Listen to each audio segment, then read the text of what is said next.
15 and up F-Series Expedition. This is the rear or middle sunroof trough. You can see it's got these foam little walls. It's got another one under there, you'll notice. That one presses up against the back glass, and the front glass, which is not in this one because I'm replacing the track, would press against this one. And any water that goes down through here would come here to the side trough, and then go to the drains in the front of the rear. Well, look what's not here to here. Look at this.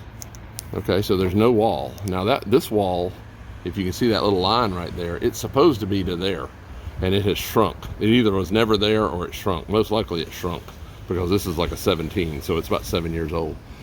What I've noticed is, well, first of all, I've noticed that water can hit here and splatter over and get into the greasy track part, come out in the headliner in various places. What I've also noticed is the 20 and up, or maybe it's 21 and up, the troughs for them have these foam pieces, but they go all the way to the edge. I believe there's a reason for that. Now, I've been extending these for a while, and this truck doesn't have a leak. This just came to mind because there's a lot of people that have leaks they can't figure out. Their drains flow, their glasses are adjusted, they've replaced the seal on the glass or the whole glass. They've done all kinds of stuff, and then they still, in the certain hard enough or long enough rainstorms, they'll get water in here. Well, look at this. Water, you can see it's dusty right there. Water comes right between this seal right here, hits here, and it can just splatter right up over because it can come with a decent bit of velocity, a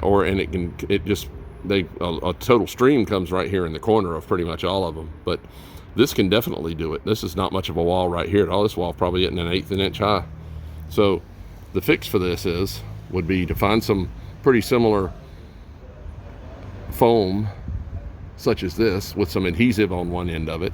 Clean this up right here, just clean it with some solvent, or just make sure it's good and clean and degreased, and extend it, and maybe put a little bit of glue right there and glue them together so they'll one of them won't be flapping one way or the other. But anyway, that's all you need to do. So if you've got a leak you can't find and it just is defying any kind of diagnostic procedure and any kind of logic, as far as like your drains flow and it's not your sunroof glass and it's not the seals and there's nothing else you can find, you may want to look at this. It won't cost you very much to get some of this foam stuff and extend this out. Do both of them, of course. Extend it out. Now, I've got the front glass out. That's easy enough to do. Just pop the front glass out. You can do it right from here. Not a big deal. So anyway, there's another possibility for a leak on one of these things. So hope that helps. Questions, comments. Thanks for watching.